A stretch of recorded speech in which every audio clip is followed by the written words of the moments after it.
For Tell Us Sir, I'm Cody Weddle in Caracas. Tensions between Ukraine and Russia continue to escalate. Ukrainian officials accuse Russia of an invasion and urge NATO to become more involved. On Friday, before an emergency meeting of the alliance, Kiev announced it would seek NATO membership. Ukraine and its allies say Russia has deployed troops into Ukraine's eastern provinces. Moscow denies the claim. Some eastern rebels say up to 1,000 Russian troops are fighting as volunteers while on leave from the Russian military. Ukraine has asked the Western Military Alliance for practical help while also reinstituting a mandatory military draft. Russia continues pushing for peace talks, with officials saying Russia is willing to resume talks about gas supplies to Ukraine. Всі попередні умови для отримання наступного траншу. According to new release figures by the UN, the total number of people killed in eastern Ukraine has climbed to nearly 2,600. The figure spiked in August with an average of 36 people killed per day. In the month of July, nearly 11 people died in the violence daily. This nearly 300% increase can largely be attributed to heavy government shelling of eastern regions. New and conflicting reports suggest that leaders from Israel and Palestine may have discussed a basis for the Palestinian state. It comes as the long-term truce between the two sides enters its third day.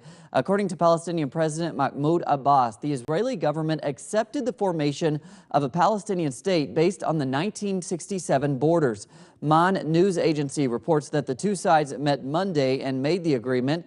Israeli officials insist that no such meeting took place. For the latest on the truce and this possible agreement, we go to our Gaza correspondent, Noor Harazin. Today is the third day of the ceasefire in the Gaza Strip. It's a calm day. There has been no airstrikes or violations from any side, not from the Israeli side or from the Palestinian side.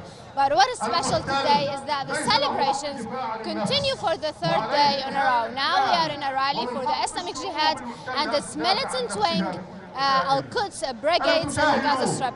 Islamic Jihad does not believe or take Israel as a state. They do not recognize Israel as a state. That's why they do not take part or participate in the Palestinian politics or the elections. However, they are the biggest, the second biggest party in resistance. Al-Quds brigades lost hundreds of fighters during the Israeli war on the Gaza Strip.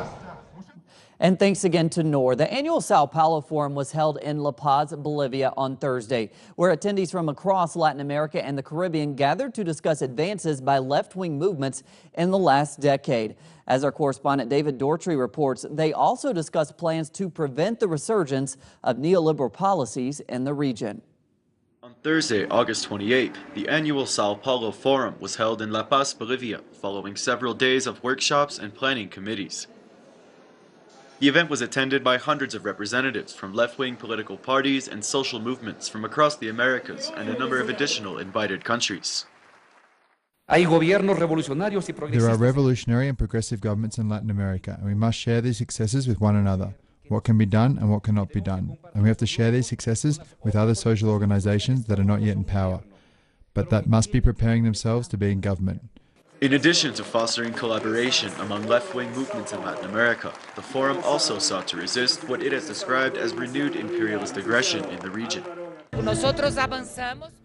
We are advancing, but imperialism and neoliberalism are now in a moment of counteroffensive to try and defeat us, but they will not succeed.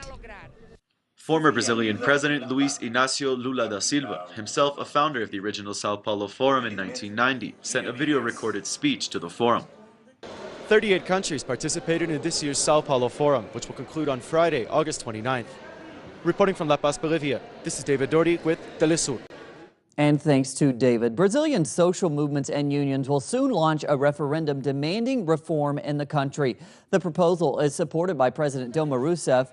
It would include banning donations from corporations to electoral campaigns.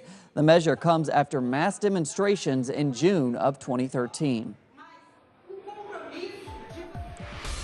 An unprecedented ruling by a constitutional court in Colombia has approved the adoption of a child by a lesbian couple. Colombian laws allow for adoption by same-sex couples when the infant is the biological offspring of the parents. The couple said this was a victory for them and a recognition of their rights. Hundreds of activists have been arrested while they marched at the White House Thursday, demanding that President Barack Obama push through promised immigration reform. Many expect Obama to grant temporary legal status to up to 4 million undocumented immigrants. That would account for around a third of the total undocumented population. It is a move likely to anger Republicans, though, who are unlikely to support more lasting reforms. During the protests, over 100 protesters were arrested and fined for blocking the sidewalk.